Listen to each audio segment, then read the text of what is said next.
When we met Elad Niharai and his family, they had been at this Bank of America in West LA for hours, trying to get access to their life savings. That morning, when Elad tried to log on to his online bank account, he got this alert. Bank of America told me it was shut down. They refused to give me an explanation. They told me I would get my money after it was resolved, which he says he was told would take 10 to 20 days. All of a sudden, I find out I'm broke, I can't feed my family, and I can't pay any expenses. Elad, who is a writer with more than 43,000 Twitter followers, tweeted about his experience. It's another one of those situations where how do you deal with this massive bank, this massive power that you have no control over? That tweet has since gone viral. I was shocked to find out that this is actually relatively common. I went to log on to my online banking and it kept saying account locked. Last year, CBS News Chicago profiled a woman who had a similar experience, also with Bank of America.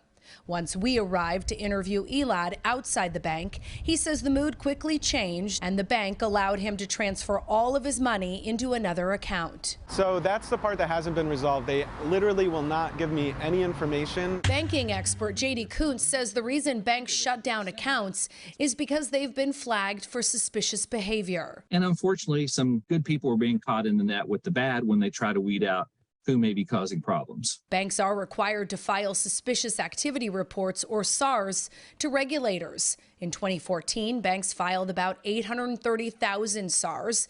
In 2021, that number jumped to more than 1.4 million. Banks are always under the watchful eye of the regulators, who will fine them for not doing their job or not protecting consumers. And so by freezing or closing someone's account, they don't necessarily get penalized for that. And so they probably tend to err more on the side of caution, which unfortunately does create hardships for individuals. But a 2018 report by the Bank Policy Institute found that less than 5% of suspicious activity reports actually warranted follow-up by law enforcement.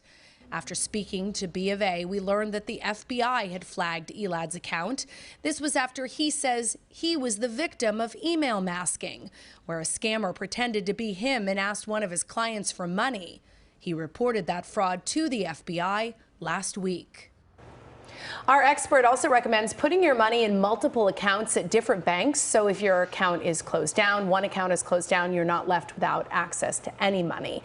Now, in a statement to us, B of A pointed out that its disclosures given to customers when they open an account inform them that they can shut down that account at any time and for any reason, and that they can freeze your funds if they suspect fraud. So that's why it's so important that we diversify. I know, most of us who don't have millions of dollars tend to put it all in one bank.